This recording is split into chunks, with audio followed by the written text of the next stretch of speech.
Another day, another vintage lens, and definitely another episode of the Vintage Dreams. Today we're talking about the Nikkor 105 f2.5, the infamous lens that everyone is probably considering buying even these days. Hey, what is good everyone, Chris here, welcome back to the channel. And like I said, today we have a new episode of the Vintage Dreams. I think it's the fourth one or the fifth one, 6, 7, 8, 9, whatever. It doesn't even matter, it's in the title and you guys know already what episode is this. But that's not important. What's important is you guys are loving this series and I am super happy to make them because I'm one of those guys who are still shooting old lenses, and this one is one of my favorite lenses I've ever bought. This is the Nikkor 105 f2.5, the portrait lens that when I was shooting back in the day analog, this was the lens that I was looking for. It was pretty expensive and it's not super cheap these days either, but it's a very sharp lens, a very nice lens. It's actually around 160mm in full frame, so it's a perfect lens with a beautiful bokeh and beautiful image quality. But let's talk in depth. First of all, the design is built out of metal. You already know that because these lenses were built to last, and every time you were buying one of these you were thinking it's gonna hold me for years, maybe for a lifetime, and that makes them heavy and hefty. They makes them very well built, like tanks, and I kind of love that instead of having just a plastic lens that offers you that clinical sharpness and image quality that pretty much any lens these days has. This one has a little bit of personality, a little bit of character to it. The patina colors, those orange tints, and everything that comes out of it is beautiful. Now, I'm not using this lens when I'm going out and shoot on the streets. Definitely not using it for, let's say, landscapes, though I think that it might suit for that too. I'm using this lens to shoot portraits, beautiful portraits, and if you remember in my last Vintage Dreams, I think the one where we talked about the 200mm f4 from Nikon, I'm gonna put it up here anyway so you guys can check it out. I was saying that this one was actually rented to a friend of mine, or you know, he borrowed it from me because he wanted to shoot some art stuff, some art portraits. And when I heard him saying, hey, I know you have that lens and I want it, I was like, oh my God, people are still thinking about these lenses. Well, I got very excited because I realized that people are still thinking about these old lenses as amazing glass. And I think that they can be compared right now with the new ones.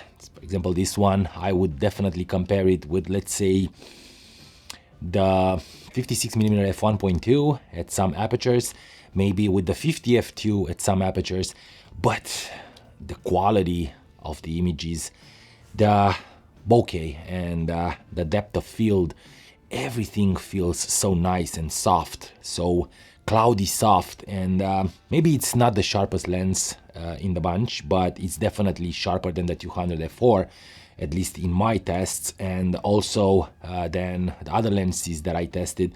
And I was very excited to find it on eBay for around $100, I think.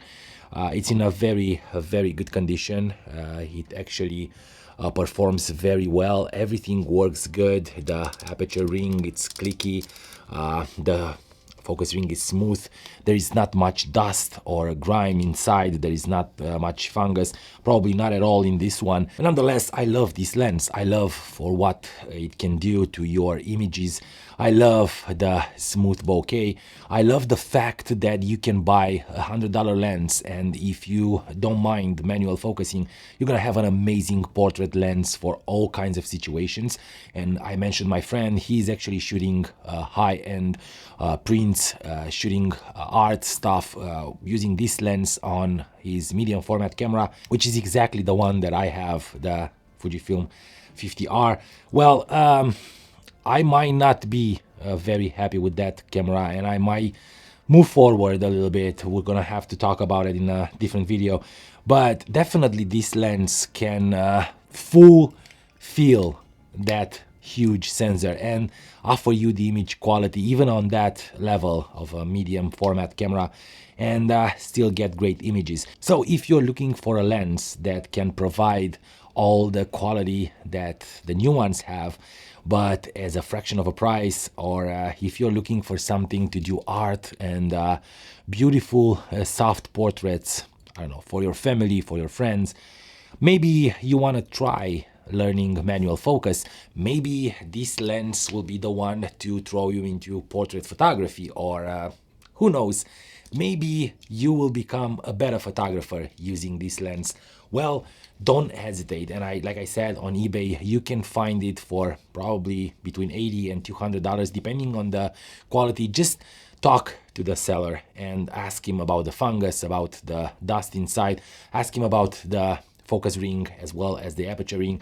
Ask him, is the lens opens all the way wide? And if all that is in good condition and everything works, then you'll be happy to have a lens that will satisfy you in terms of portrait images and let's say a short telephoto image, because it's not only for portraits, you can use it even for landscape. Like I said, it's pretty sharp, and everything above f4, it's crisp, and you can use it for landscapes and other applications, maybe product photography if you are into that. So guys, again, this is the lens that brought me back to vintage at some point, and I wanna thank the lens and thank you for watching this video.